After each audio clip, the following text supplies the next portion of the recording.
ಗಿಲ್ಲಿಗೋಸ್ಕರ ಇಡೀ ಕರ್ನಾಟಕ ಒಂದಾಗಿರೋದು. ಕರಾವಳಿ ಎಲ್ಲ, ಉತ್ತರ ಕರ್ನಾಟಕ ಎಲ್ಲ, ದಕ್ಷಿಣ ಕನ್ನಡ ಎಲ್ಲಾ ಕರ್ನಾಟಕನು ಗಿಲ್ಲಿ ಗೆಲ್ಲಿ ಅಂತ. ಯಾಕಂದ್ರೆ ನಾವು ಈಚೆ ಜನಗಳು ಮಾತಾಡ್ತಿದ್ರಲ್ಲ, ಆಲ್ ಓವರ್ ಕರ್ನಾಟಕ ಜನ ಬಂದಿದ್ದು ನಿಮ್ಗೋಸ್ಕರ.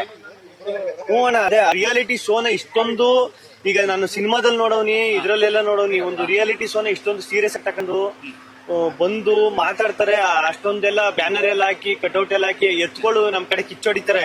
ಎತ್ಕೊಳ್ಳ ಮೇಲೆಲ್ಲ ನಮ್ ಫೋಟೋ ಹಾಕೊಂಡಂಗೆಲ್ಲ ಮಾಡ್ತಾರೆ. ಅಂದ್ರೆ ನಾನು ಎಷ್ಟು ಪುಣ್ಯವಂತ ಯಪ್ಪ, ಅದಂತೂ ನನ್ ಮಾತಲ್ಲಿ ಹೇಳಕ್ ಆಗುದಿಲ್ಲ ಬಣ್ಣ. ಅಲ್ಲ, ಇದು ಈ ಸರಿ ಬಿಗ್ ಬಾಸ್ ಹೆಂಗಾಯ್ತು ಅನ್ನೋ ರೀತಿ ಎಲೆಕ್ಷನ್ ಆಗೋಯ್ತು. ಕೋಟ್ಯಾಂತರ ಓಟು, ಜೊತೆಗೆ ಅಂದ್ರೆ MLA MP ಗಳು ಗಿಲ್ಲಿಗೆ ಓಟ್ ಹಾಕ್ಬೇಕು ಅಂತ.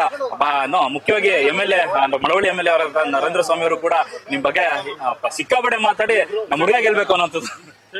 ಅದು ನಮ್ ಪುಣ್ಯನ. ಇನ್ನೊಂದು ಸುದೀಪನ ಮಧ್ಯ ಹೇಳೋರು, ಇದು ಒಂಥರ ಈ ಸೀಸನ್ ಮಾತ್ರ ಸ್ಪೆಷಲಿ ಎಲೆಕ್ಷನ್ ತರ ಆಗ್ಬಿಟ್ಟೈತೆ. ಈ ಸೀಸನ್ ಹಂಗೆ, ಈ ಸೀಸನ್ ಹಿಂಗೆ, ಎಲೆಕ್ಷನ್ ತರ ಆಗ್ಬಿಟ್ಟೈತೆ ಈ ಸೀಸನ್. ನಾವು ಏನ್ ಹಿಂಗ್ ಹೇಳ್ತಾರಲ್ಲ ಅಂತ ನಾವು ಹೊರಗಡೆ ಬಂದ್ಮೇಲಂತೂ ಗೊತ್ತಾಯ್ತು ಅಣ್ಣ.